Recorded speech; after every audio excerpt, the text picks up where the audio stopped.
Takže moje meno je Radka a dneska by som vám chcela povedať niečo o tom, ako sa dostaneme k lepšiemu zdraviu pomocou wearable devices alebo nositeľnými zariadeniami a štatistikou, dúfam. A predtým, než začnem, tak by som vám chcela povedať niečo o mojej akademickej ceste. Takže pochádzam zo Slovenska, z Liptovského Mikuláša. Odtiaľ som sa presunula do Olomovca, do Česka, kde som študovala matematiku. A odtiaľ do Lincu, do Rakúska, čiže som vyštudovaný štatistik, dajme tomu. A momentálne sa nachádzam v Lugáne, kde pracujem ako PhD študent a som tiež na univerzite v Berne. Táto cesta nebola samozrejme len o akadémii, ale bola aj trošku kultúrna. OK, tak teraz sa presunieme naspäť k tým wearables and lifestyle. Takže ako by sme mohli klasifikovať, alebo ako by sme mohli kvantifikovať ten lifestyle pomocou tých wearables. Takže máme, každý človek môže nosiť nejaké nositeľné zariadenie, väčšinou to bývajú hodinky a týmito hodinkami vieme merať rôzne veličiny. Čiže napríklad by to mohlo byť počet krokov alebo nejak inak kvantifikovať aktivitu a tiež dokážeme merať napríklad kvalitu spánku. Pomocou štatistických metód sa potom vieme pozrieť na to, ako táto aktívnosť toho človeka vplýva práve na kvalitu toho spánku, ale mohli by sme k tomu pridať aj nejaké kontextuálne informácie, čiže buď by to bolo niečo, čo by sme vedeli z kalendára alebo z mobilu, napríklad aké je počasie na základe lokácie, alebo že či je víkend, alebo nie.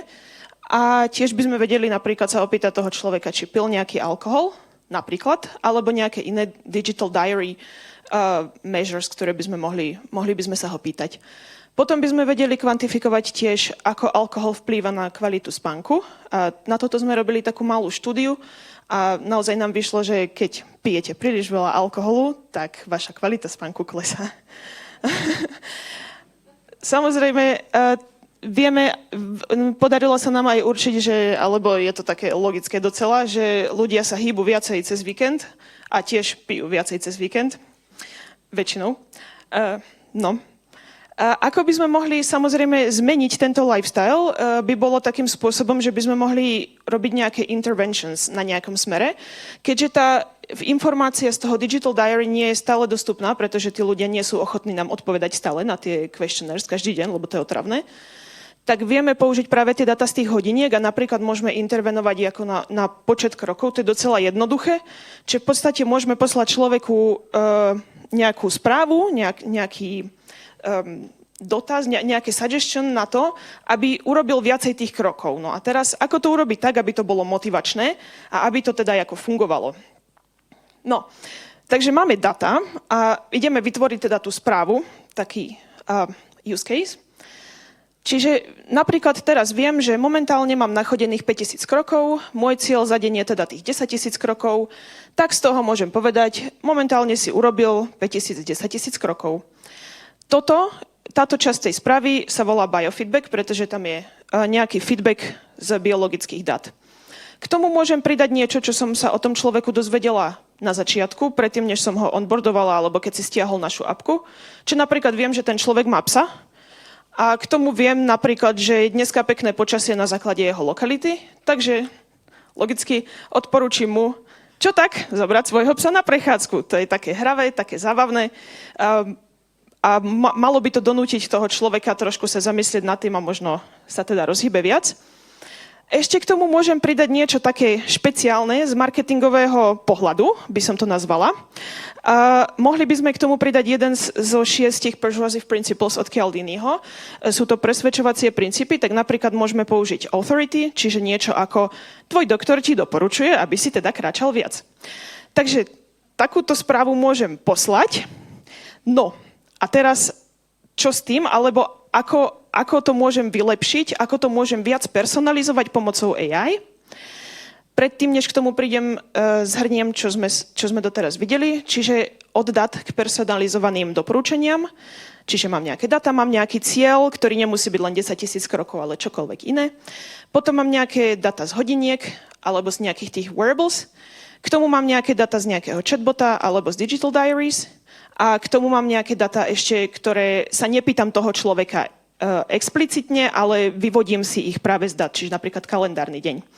tieto si vyhodnotím štatisticky a potom viem napríklad, pokiaľ ten človek ten cieľ už splnil, tak mu pošlem, zaťapkám mu, je super, dobre, splnil si to a budem dúfať, že to splní aj zajtra. Bez toho, aby som musela na neho znovu apelovať, aby to splnil.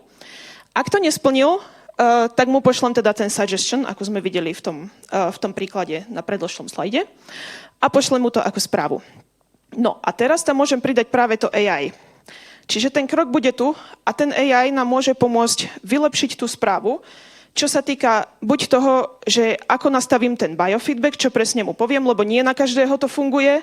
Niektorí to napríklad nechcú vedieť, že spravili iba 5000, niektorých to motivuje práve naopak.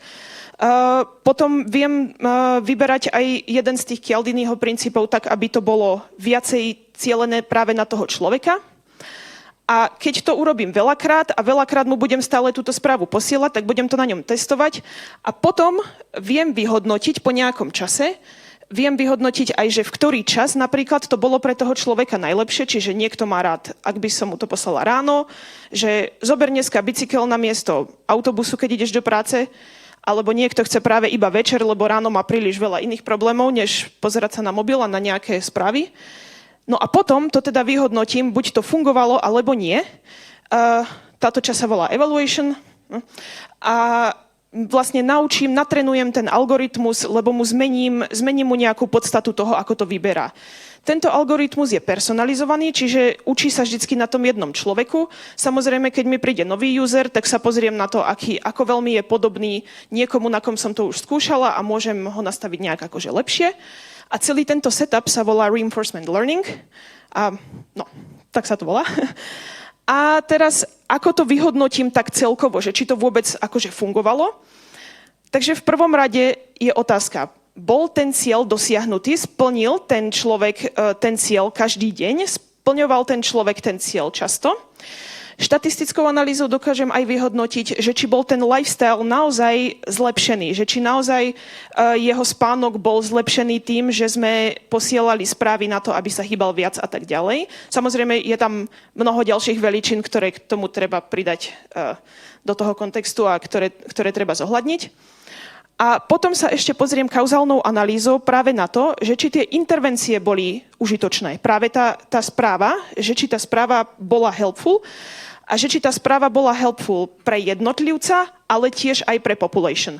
Pokiaľ tá správa bola helpful, tak ju môžem ju používať naďalej, ale keď vidím, že niektoré neboli až také účinné, tak v podstate mám novú informáciu k tomu, ako mám nadizajnovať tie správy pre, ja neviem, ďalší update. No a teraz applications in healthcare, takže na našom inštitúte Biomedical Signal Processingu v Lugáne sa zaoberáme projektami, tento projekt má za cieľ zlepšiť fyzickú aktivitu a zlepšiť lifestyle u kardiatických pacientov. Potom máme projekt, ktorý sa zaoberá Burnout Prevention System a tiež máme projekt, ktorý sa zaoberá lifestylom doktorov, pretože to sú tí ľudia, ktorí vám kážu, ako máte žiť, takže by v prvom rade mali žiť správne oni. Samozrejme má to aj nejaké ďalšie využitia v healthcare, ako sú napríklad Garmin Fitbit, to robia. Ak niekto nosíte wearables, tak viete, že vám posielajú tieto správy personalizované a tiež to môže byť niečo na to, aby ste prestali fajčiť, na zlepšenie svojich cirkadiálnych rytmov, na zlepšenie diety a tak ďalej. Ale dá sa toto celé využívať aj v iných doménach, nielen v healthcare. A používa sa to napríklad v educational apps, Duolingo a tak ďalej. Advertising, čiže v reklame, čiže vaša personalizovaná reklama, cielená reklama. Tam sa používajú práve tie reinforcement learning algoritmy. E-shopy, ktoré sa tiež učia na tom, čo ste naklikali predtým a dávajú vám suggestions práve personalizované. A napríklad aj News a Feed. Neue Zürcher Zeitung to momentálne dával na prednú stránku svojho e-news. No, otázkou je, funguje to reálne? Lebo znie to super, ale funguje to? Väčšinou, pokiaľ sa zrovna nestane toto, že vás ožerie medveď, tak dúfam, že nie, ale zakončila by som túto prednášku práve výrokom od Georgea Boxa, že všetky modely sú nesprávne, ale niektoré z nich sú, dúfam, užitočné. Ďakujem.